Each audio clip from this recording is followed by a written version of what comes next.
So I can see Mark. I see half of Mark's face. Mark is going for the camera.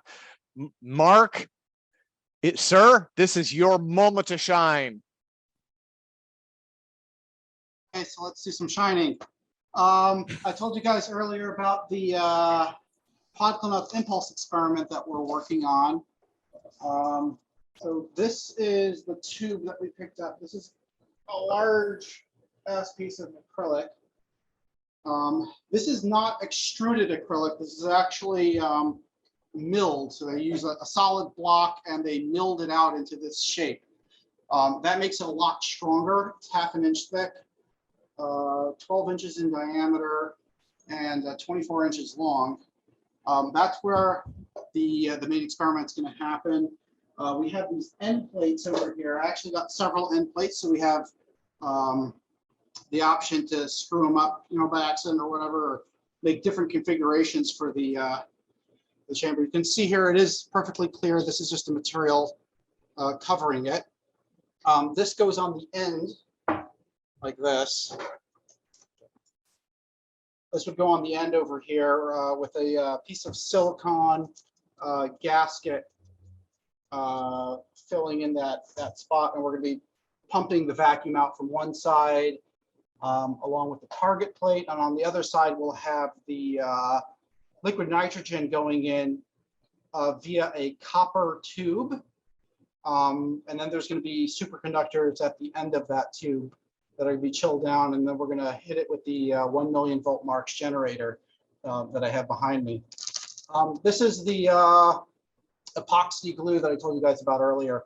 This is what's necessary to work with cryogenics in a vacuum chamber. It might be possible to do it with some other epoxies. I'm not sure, but what I do know from past experience is that when you deal with liquid nitrogen like temperatures, things tend to shrink and become brittle. So it's important to get the right type of epoxy or mating mechanism in order to maintain a vacuum and cryogenic at the same time. So that's pretty much where this is at. I haven't done any milling on it yet for the inserts. I'm going to wait until Todd comes up here with a high-speed camera, and we'll figure that out. We should be able to bust that out in a couple hours. It's not a very hard thing to do. The other thing we're working on is, of course, the arts parts with our vapor deposition machine over here, which is inside the clean room. That's our clean room over there. We have a vapor deposition machine. That's physical vapor deposition. So it's using just a thermal resistor to heat up the metal, and it falls down onto a substrate. The substrates that we found that will be most convenient for this experiment are actually these little ceramic discs that they sell for Christmas ornaments. You can print different things on them and hang them from the tree, but we're just going to use the disc itself, and we're going to be putting layers of different materials along with their oxide, and then another layer of metal on top of it. So we're making really thin film capacitors. The reason why we're doing that is because EPR, dynamic nuclear orientation, what we're trying to achieve with the Alzofon experiment over this way, inside of our Faraday cage, that's the RF generators that we're actually using to achieve those effects. They're running at pretty high frequencies, and you have something called the skin effect, where the electromagnetic energy does not penetrate very deep when you're at a very high frequency. The higher the frequency, the lower the skin depth, and the conductivity of the material plays a part as well. So aluminum is pretty conductive, so it would have a very thin skin depth. So far, we've been running into problems with the heating elements burning out, and we have some other ones coming in the mail. We were able to get some. This is silver that's been deposited on top of a piece of Teflon. So there it is. It came out pretty nice. This should make a really nice capacitor for high voltage applications. I was wondering for the TT Brown experiment, just like the gravitator, what would happen if I charge this up with several different layers of Teflon and silver and so on and so forth. what would happen, would we get any movement with it. Our previous attempts at the gravitator experiment are over here. This is just using glass and copper plates. That one broke down at around 70 kV, I believe. Another unit that we use for the gravitator is this one over here. Just 2 plates and 1 sheet of glass. The sheet of glass is much larger than the plate, so it didn't have the option of breaking down around the edge as much. This also broke down at around 70 kV, which is impressive because there's only 1 sheet of glass. And we did not see the effects that T.T. Brown talked about, although this is not a one-for-one replication, because he was using wax along with litharge as the dielectric, and litharge or lead oxide has different properties, especially when it's a powder form. You can get many different high voltage domains in the system. The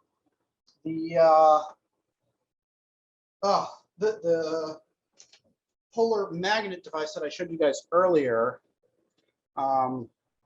it did create a planar magnetic field. It was pretty weak, stronger in the center than it is on the sides. But what I plan on doing, and we actually have this in the 3D printer right now, is we're going to be making a contraption that will go over the magnet as it's getting polarized.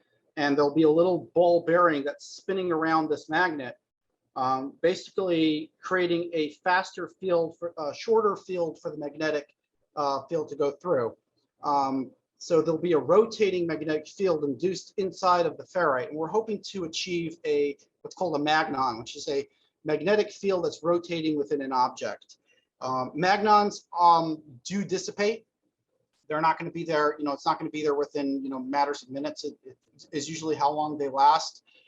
They have been seen around flying saucers. So like when a flying saucer would come near your car that was made out of iron or steel or something like that, they found magnetic fields that were rotating, meaning you have, if you put a compass near it, the compass would spin. These didn't last very long as well. So there is some sort of connection between rotating magnetic fields or magnons and flying saucers. This is something that Aidan Schaffer has been looking into as well. He came down here for a month and we were working on this. So Aidan, if you can, brief everyone on what it is we're working on over here, that'd be swell. Yeah, so it's the Manelles circuit or the Manelles device. You can find info on it at Tom Ballone's Integrity Research Institute. The Manelles circuit is based off of the Bedini schoolgirl circuit. So there is actually a physical model that you can make of a magnon, and it's just, you get a bicycle wheel with a really nice bearing, and you get a bunch of magnets on little brick magnets, and you put them on the outside and set it up. So that spinning bicycle wheel is a physical analog, and it's how Bedini was generating energy in the schoolgirl circuit. Arthur Manelles took the next step, following from or learning from Floyd Sweet, and created a solid state system. And so that magnetizing jig is our first attempt at it. Mark has been showing some of the ferrite that we've been working with. So over the last month, I got pretty good at not breaking ferrite in the oven, using some techniques that I learned from foundry work. And it's just preheating the ceramic the first time and letting it get nice and mellow before you crank the temperature up on it. So a couple 100 degrees Fahrenheit. And then you take it up to its Curie temperature to thermally degauss it. And So doing this in order to degauss these ring magnets in order we have to magnetize them again. Yeah, especially polarize them. So in this case, they have the north on the outside, and then a minimal south pole on the inside. And I have a couple that I was playing that I did with neodymium magnets. And then there's even one, that might be it. If you have the magnetic pole detector pin, you can see that on, that one I used a neodymium magnets on the inside and outside, and I got a really interesting effect. I think this one, it has like north and south on the inside and north on the outside on one side. Or did that come out of the flying saucer model? This one says double dipole on it. Yeah, that's the double dipole. So it's not a true scalar. It's a twisted dipole on the inside, but across the surface of it, you get a scalar field. The both halves of the magnet. I'm we're learning how to comprehend this, but what he means is that inside the side plane of this disc, the north is here and the south is here, the north is here, the south is here. So there's literally a crisscross going around the disc. If you looked at it from the side, you'd see a magnetic field going that way and a magnetic field going that way. Yeah, thank you. So yeah, I'm thinking or trying to design a way like, such as that large iron object behind Mark on how to do it in one instant. After you degauss the ferrite, you can do a quasi-scalar field using neodymium, and you just have to be really gentle and patient. It was easier, it was quicker to do it that way, but if you get into like Howard Johnson or like Hojo motors, he talked about how sometimes the magnets could develop a subdomain within them. So I think with doing these or conditioning these magnets by hand with neodymium, you get subdomains pretty close. So it's not, it has to be all at once, like whack, and you'll get a real strong south in the middle and a strong north on the outside. Or we're in experiment mode, so we do have the tooling in the lab to measure the field strength. And the next step for the Magnon is it's based off of the second sound phenomenon. Like in Magnon research, the field has gone towards the small. They're looking at like nanoscale waveguides and little things, and staying away from the macro scale. So this way, the second sound phenomenon is how we Arthur's device worked up at like 180 volts. It's in the corner, Mark, if you want to show my attempt at it. So that second sound phenomenon is a resonance, an acoustic resonance within the ferrite.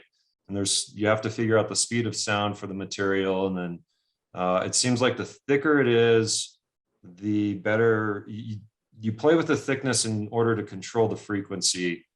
And then when it's running, in order to keep the Magnon spinning, the power system, the power circuits have to keep an applied field of 180 volts on it to keep it spinning. And then as it, I guess, here we got to go into the Bedini schoolgirl circuit. In his simplified version, you have these coils, and at certain times you get like a north and a north, and the jewel thief in the Bedini circuit, these coils or blocking oscillators, picks up the spike, the electric spike, and then it pushes that out into the battery. So what I've been telling people is like, it's pretty simple once you understand that there's this fundamental physics. We just haven't, been taught it or allowed to talk about it openly, but it's, an electron, a magnon, and a photon. And the magnon is very much tied into the material that's supporting it. And you're looking for the second sound within that material. I found some research coming out of MIT where they're talking about thin layer laminates in order to support magnons at different frequencies. So I don't know. It was a very productive month, very enjoyable, very taxing, a lot of good discussions, and I think we're making some real progress on getting clean energy out into the public, because it's, you know, the second sound describes a thermoelectric conversion within these devices, and the Manelles device was documented to run cold, or the ambient temperature around it, the longer it was running, it dropped down several degrees. I don't know. I mean, look, if I have the technician notes on the original one, and I'm sure it ran hot, but the ambient air around it got cold. So a lot of good work. We just got to figure out the amplifier structure or the amplifier circuit for getting the square wave pulses into the conditioned ferrite, and you know, hopefully we'll have something. We'll be able to put on the green viewing film, and you'll see rotation within the magnetic or mag viewing film. Wow. Very cool. As far as arts parts goes, we did a little research on vapor deposition of bismuth. One of the issues is the transition temperature of bismuth from where it melts to where it vaporizes is over 1,000 degrees centigrade. The issue being that when you put the vapor on your substrate, it remains in its vaporous state or its liquid state for a very long time, giving it time to bubble up into these little balls instead of remaining as a film. So one of the solutions that I proposed was super chilling the substrate before putting it inside the vacuum chamber, putting it on top of an insulating mat to maintain that super cold temperature, and maybe a piece of brass underneath it to act as a heat sink. This way, whenever the bismuth hits it, it drops that 1,000 degrees very quickly, and can become a thin film of bismuth. For the oxide layers, what we're going to be doing is we're using heat lamps, the kind of stuff that you generally use to heat up food, or you buy chicken at the grocery, you know, those pre-cooked chickens. There's a thermal lamp there keeping the food hot. That produces infrared light that heats up the surface directly. So we're going to have direct heat on the surface, oxygen being fed through a tube with a controlled with a controller knob, so we know how much oxygen is going in, and it's going to be on a rotating plate at the same time. We'll have all this mechanism all set up already, and then you're able to build layers of oxides on top of the metal that you've already deposited. So it's important for us to deposit extra thick layers, because half of the layer of metal that we're putting on there should be going toward the oxide layer, and then we'll put another layer on top of that. Of course, the arts parts device uses bismuth, magnesium, and zinc, all of which are metals that are not very easy to work with in a vapor deposition system. They tend to foul up the system, make everything dirty. So we're going to have to do lots of cleaning in between each run in order to keep the system, you know, nice and clean for the next metal that's going in.